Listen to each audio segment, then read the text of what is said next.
अस्सलाम वालेकुम, मैं हूँ मनाहिल V और आप लोग देख रहे हैं मेरा यूट्यूब चैनल मेरी आवाज़। और आज मैं आई हूँ अपने फ्रेंड्स और कज़न्स के साथ यहाँ पर पिकनिक बनाने। और हम आए रावलपिंडी के पार्क रेस कोर्स में और हम यहाँ पर बहुत ज़्यादा इंजॉय करें। और ये मेरा कज़न है, इसका नाम अनस है। ये भी मेरी तरह बहुत अच्छा बोलता है। ये आपको अपना इंट्रोड्यूस करवाएगा।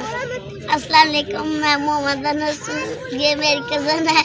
हम यहाँ पे रावलपिंडी के संडे है आज। हम अब मैं आगे जी घोड़ों वाली साइड पे, आपको पीछे घोड़े नजर आ रहे हैं, ये जा रहे हैं, ये घोड़ों की साइड है। अब मैं जा रही हूँ अपने कज़न्स के साथ, मतलब मैं अभी यहाँ पर आई हुई थी आप लोगों को घोड़े दिखाने। अब मैं जा रही हूँ अपने कज़न्स के पास और हम कहीं एक अच्छी सी जगह तलाश करें जहाँ पर हम बैठेंगे।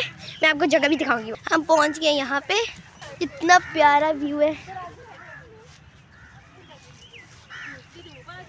ये देखें, इतने प्यारी प्यारी घासें हैं और ये दरख्त प्यारे प्यारे से लगे हुए हैं।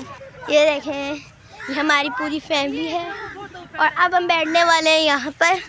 अच्छा जी, हमने टिकट ले लिया और अब हम अंदर जा रहे हैं। ये मैं पहुँच गई और ये मैं अंदर आ गई।